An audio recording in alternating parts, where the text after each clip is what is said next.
પાટણ અમદાવાદ પશ્ચિમ લોકસભાના પૂર્વ સાંસદ અને વીર મેઘમાયા વિશ્વ મેમોરિયલ ફાઉન્ડેશન એન્ડ રિસર્ચ સેન્ટરના ચેરમેન ડોક્ટર કિરીટ સોલંકીએ આજે પાટણની મુલાકાત લીધી હતી. મુલાકાત દરમિયાન તેમણે વિવિધ સામાજિક અને રાજકીય કાર્યક્રમોમાં ભાગ લીધો અને ખાસ કરીને વીર મેઘમાયા મંદિર અને સ્મારક પરિસરની મુલાકાત લીધી હતી. આ મુલાકાતનો મુખ્ય હેતુ વીર મેઘમાયાના યોગદાનને યાદ કરવાનો અને તેમના આદર્શોને સમાજમાં વધુ પ્રચલિત કરવાનો હતો.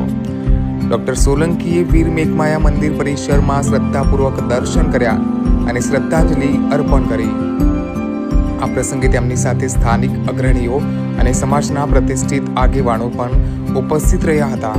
ડોક્ટર કિરીટ સોલંકીએ વીર મેઘમાયાના બલિદાન અને સમાજ પ્રત્યેના તેમના સમર્પણની પ્રશંસા કરી હતી. તેમણે જણાવ્યું કે વીર મેઘમાયા એ સમાજ માટે આપેલું બલિદાન હંમેશા યાદ રહેશે અને તે યુવા પેઢી માટે પ્રેરણા સ્ત્રોત બની રહેશે. તેમણે વધુમાં જણાવ્યું કે વીર મેઘમાયા વિશ્વ મેમોરિયલ ફાઉન્ડેશનના આ સ્મારકના વિકાસ અને વીર મેઘમાયાના જીવન પર સંશોધનને પ્રોત્સાહન આપવા માટે કટિબદ્ધ છે. Bureau report, Banasratna news, Patan.